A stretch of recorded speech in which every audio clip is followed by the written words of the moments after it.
Hey folks, it's ioEther and we're back with some more World of Tanks.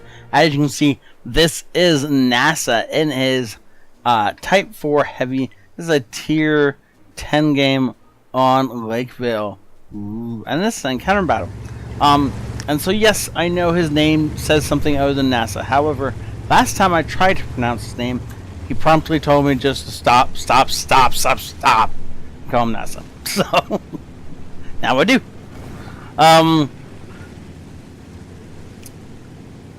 Yeah. Oh, he's got the 600 Alpha gun. Woo! That's my favorite gun on the Type 4 Heavy, because doing 600 Alpha in a single shot is just hilarious, no matter what is going on. I'm a little skeptical about him shooting on the move with an ally nearby. Ooh, he's got a beat on somebody. And we'll see at the end of the game if that hit anybody. Yeah, get in the cover. He's in the cover. Okay, it's cool. So, while we're thinking about it, if you want to kill a Type 4 Heavy, where do you shoot it? Well, okay, so this is the obvious place. Don't shoot the rounded parts, obviously, because, well, they're rounded. So this is an okay spot. It's, I can't remember how much it is, 250 or something like that, 230, somewhere in that neighborhood.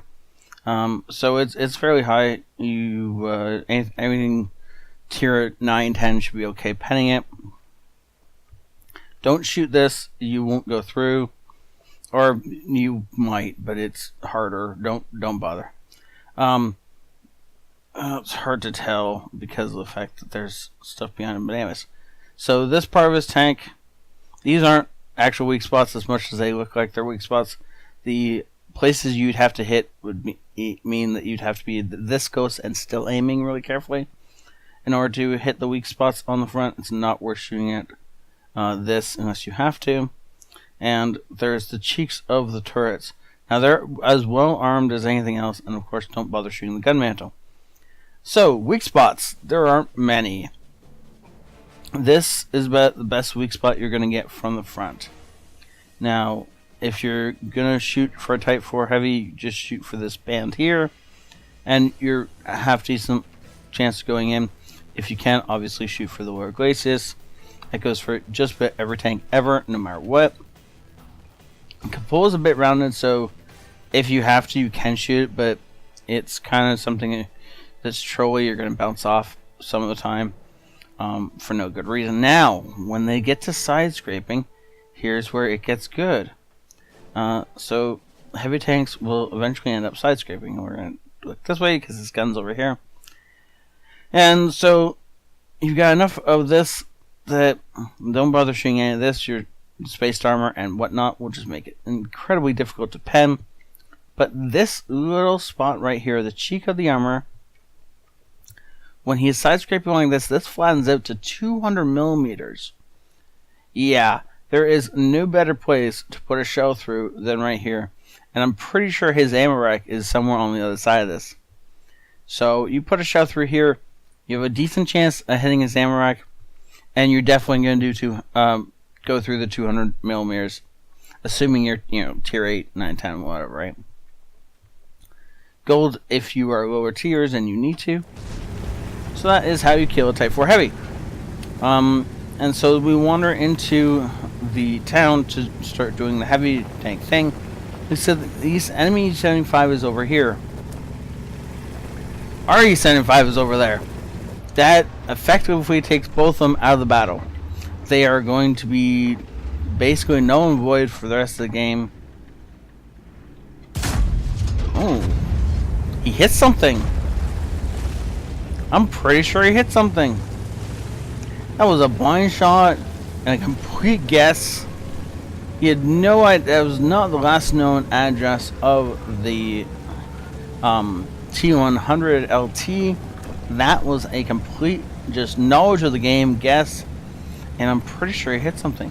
We'll see at the end of the game how much damage he did. Though the average damage of this gun is 600, so it's probably about 600, assuming he didn't just blow its tracks off. I shot into the side of the T10, and of course, only doing 562 damage because its average damage is 600, right? That's how this works. Feels like that's how this works a lot. And of course, the T10, not realizing what he's doing, rams a Type 4 heavy, and then promptly gets himself, you know, a little bit of damage for his efforts. And now he's ran in front of our gun, so that's the end of that. I don't know what he was thinking was going to happen if he ran in front of 600 damage guns, but obviously he wasn't really thinking, and that would explain everything. Skoda either doesn't realize that we're sitting here, or doesn't realize that we can connect that shot for 526 out of 600, of course. The amount of times this gun low rolls, I don't know if it low rolls for anybody else, but for me, it always seems to be low rolling. And so the average damage is supposed to be 526, but I think is more. Sorry, it's supposed to be 600 average damage. It feels more like 530 average damage. That's definitely what we've experienced this game. 530, 526, 562. Are we gonna get a shot on the T100 LT, or is he gonna stay away? It would do him best to stay away from us because of the fact that we can one-shot him, but he's either not paying attention. Nope, we missed. Nah, that's unfortunate. And now the T100 is running away, dodging some fire, and that looked like he was going towards the water. Nope, he missed the water. He's in fact gonna try and get behind us. Oh. Is he gonna go all the way, or is he gonna? No, yeah, he's gonna cut over there. Okay, well, there's not much we can do about that. Might as well just press forward and press the attack. There is no artillery, so we can come around this side of the church with no worries up until we get to this point where we are open to their attacks from over here. So that is the STRV going ahead and doing problems to us. Now we're losing by a lot, but an upside, we won the city.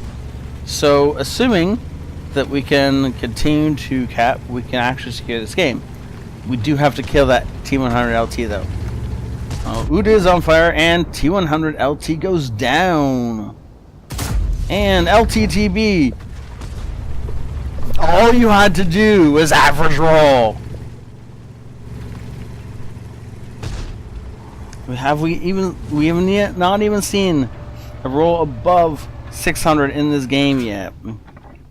With this 600 damage gun. Just out of curiosity, for everyone else out there who plays the Type 4 Heavy, how many of you have seen rolls of 600 on a regular basis? Because I know I never have. This gun seems to average 550 damage when I play it. It says 600, but I've never found that. Finally, out of like 7 or 8 shots, he finally gets his first shot above 600 this entire game, above his average damage. He's looking for the shot on the E75 because he doesn't want it to flank.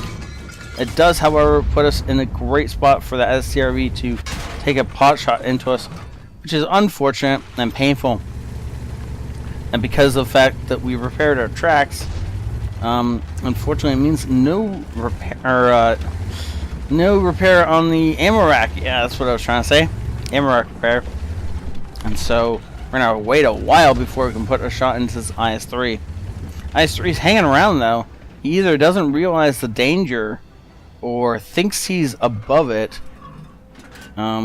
He's not gonna like what happens next. Oh, I would have put that shot in. Oh, but apparently he's gonna give you the best part of his tank to shoot anyways, and yeah. 645. Okay, cool. That makes up for some of the low rolls. That's nice. That poor IS-3 is suddenly like, no! Unfortunately, the rest of our team decides to cap it out instead of winning the game the old-fashioned way. I don't know if this was the right move or not, But against a pair of long-range spotting STRVs, this was probably the best bet. Our team wasn't exactly full on health, and that we weren't all together, and we weren't in the best spot to go assaulting STRVs. This does, however, mean it's a almost 5,000 damage game. That's pretty awesome. Well done, sir. Oh, wait, did you not have any gold at all loaded in this tank? I didn't pay attention to that. Did he not come in with any gold loaded? Interesting. I always carry a bunch of gold in this thing because it's good for killing other tier 9 heavies if you have to get up close and personal with them. Some are tough enough that you have to put gold into their weak spots in order to pen. This gun is rather useless if you can't pen. So, yeah. Great job. This is one of my favorite tier 9s right now, by the way. It's just a joy to play whenever you just want to relax and kill stuff. Master Badge 2nd class, Hand of God, Fire for Effect, Brothers in Arms. Ooh. Actually, well done, sir.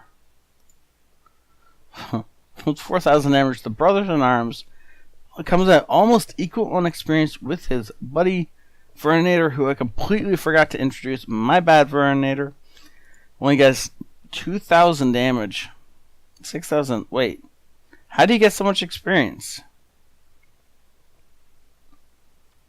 You got 5 of 5 base capture points. Yeah, I know that's not how that works. But still, like, wait, so if Verninator got 600 spine damage and so much less actual damage, is that because we were shooting lower tier tanks? No. For a few of these are lower tier. So we did not, in fact, land the shell on the T100. That's unfortunate. Did not land one on anybody that we didn't see by the looks of it. That's annoying. But oh well, it happens. So why is their experience so similar then?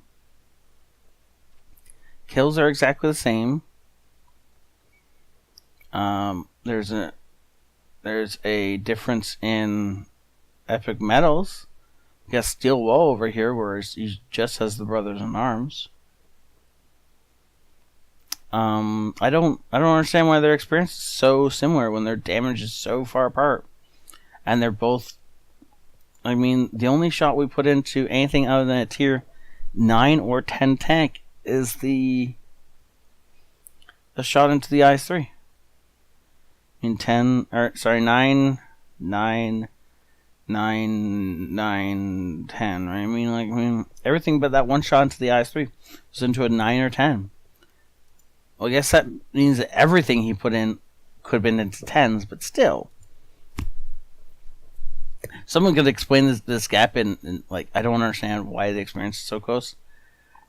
It'd be amazing. I doubt anybody from Wargaming is watching, but, you know, we could get lucky and have that explained to us. But in either case, well done, sir. With a little bit of premium, he would have made a nice sum. And anytime you can walk away from a tier 9 or 10 game having made any kind of real money is completely worth it. And thank you so much for watching. Again, if you guys think that this deserves an MVP, then go ahead and hit that like button. If you think I deserve more subscribers, then please share this. And all things, thank the Patrons for their support and keep this channel going. And I will see you all next time. This is ioEther out.